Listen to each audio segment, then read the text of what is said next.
Many people were shocked when the results of the second wave of fan voting for the NBA's 2022 All-Star Game were revealed, and Warriors forward Andrew Wiggins had received a whopping 1,829,733 votes, placing him third among front-court players in the Western Conference and in a position to start ahead of teammate and Defensive Player of the Year frontrunner Draymond Green. But maybe the voters are onto something. In his third season in a Warriors uniform, Wiggins is playing the best basketball of his career, looking like a legitimate second option next to MVP candidate Steph Curry, all while locking up the opposing team's best player on defense on a nightly basis, while helping the Warriors to one of the best records in the NBA. And that's why he absolutely has a case for being an All-Star for the first time in his career.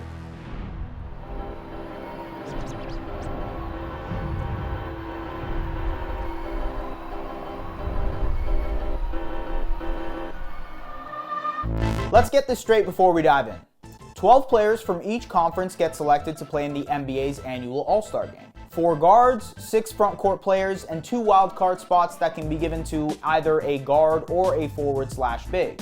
Theoretically then, Wiggins has up to 8 roster spots that he could claim, although it would appear that most of those roster spots are already spoken for. LeBron James, Nikola Jokic, and Paul George seem like locks to be the 3 starting players. Draymond Green, Karl Anthony Towns, and Rudy Gobert should fill in the other front court spots off the bench. But George recently went down with a torn elbow ligament, which has the Clippers considering shutting him down for the rest of the season. So, assuming George won't be available, 5 front court spots in the West are virtually locked in, leaving up to 3 spots open for Wiggins. And so far, his play has warranted him getting one of those spots. His teammates and the rest of the Warriors organization seem to agree, with Curry, Klay Thompson, and head coach Steve Kerr chiming in to vouch for the man they call Maple Jordan. But what do the numbers say? Wiggins is currently 8th in the West among forwards in scoring, averaging just under 19 points per game. That's good enough for second on the Warriors behind the superhuman Curry, but Wiggins is actually putting up points more efficiently than his decorated teammate, shooting a career-high 49.1% from the field while shooting better than 42.5% from behind the arc, on 5.1 attempts per game, also a career high. Furthermore, Wiggins is one of only 5 players in the NBA averaging 18 plus points a game while shooting more than 5 threes a game and hitting over 40% of them. And Wiggins' 42.5% accuracy from behind the arc is first in terms of efficiency among those 5. All while shooting 45% on catch and shoot attempts from behind the arc, ranking in the 93rd percentile in the league. But it's not just the 3-point shooting. Wiggins is also finishing at the rim at a career-high 74%, ranking him in the 85th percentile amongst wings. Now you're probably screaming at your screen saying, but wait, he's playing alongside some of the best players in the league. Of course, he's going to be more efficient if no quality defenders are focused on him. Well, okay, that's true. Offensively, he benefits from being in a Warriors system built on unselfish basketball. 90% of his made threes come off assists compared to earlier in his career when it was under 80%. And with less pressure on him to carry the load offensively, his shot selection has improved too, jumping nearly 30% from his days in Minnesota. Still, you can't fault a player for having talented teammates. And even on a stacked team, Wiggins' impact has been huge. The Warriors have had 8 lineups this year play more than 30 minutes together. 7 of those 8 lineups have had positive net ratings, Wiggins included in 6 of the 7. And the one and only lineup the Warriors have used for more than 30 minutes this season that has a negative net rating, it's the only one of those 8 most commonly used lineups that doesn't include Wiggins. Not only is that because of the spacing and scoring he provides offensively, but Wiggins has also been a huge part of the Warriors' #1 ranked defense.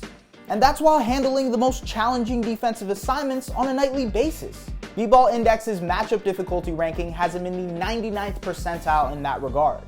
An interesting quirk here, almost 30% of his defensive possessions are spent guarding point guards at the point of attack, not other wing players as one might expect. It makes sense though. His 6'7" frame, matched with his quickness and strength, makes him exhausting to go up against if you're a smaller point guard. According to Second Spectrum data collected by ESPN, Wiggins has contested 358 shots as the closest defender this season, the most on the Warriors. When Wiggins contests the shots, opponents are shooting just 39.4%, the 9th lowest mark in the NBA amongst 87 players to contest at least 300 shots this season.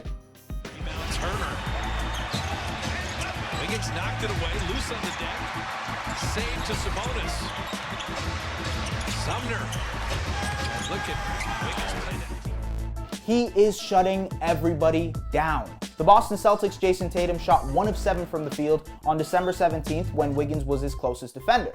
Memphis guard John Morant shot 2 of 7 from the field on October 28th when Wiggins was his closest defender. Essentially, Wiggins is stopping the opposing team's best player on a nightly basis dead in their tracks, while putting up the most efficient numbers of his career offensively. It's actually the first year in his career where Wiggins has been a positive both offensively and defensively, according to Box Plus Minus. Of course, when it comes to the All-Star game, he's going to have some competition.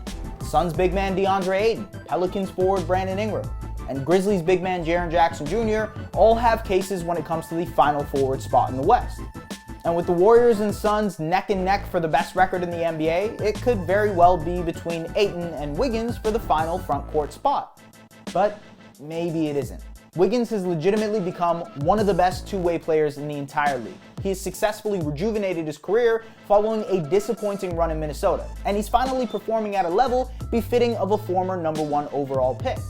All that talk of Wiggins having one of the worst contracts in the NBA feels like a distant memory. And like it or not, do not be surprised if we see Wiggins in Cleveland come February among the 24 best players in the league, because, well, he deserves it.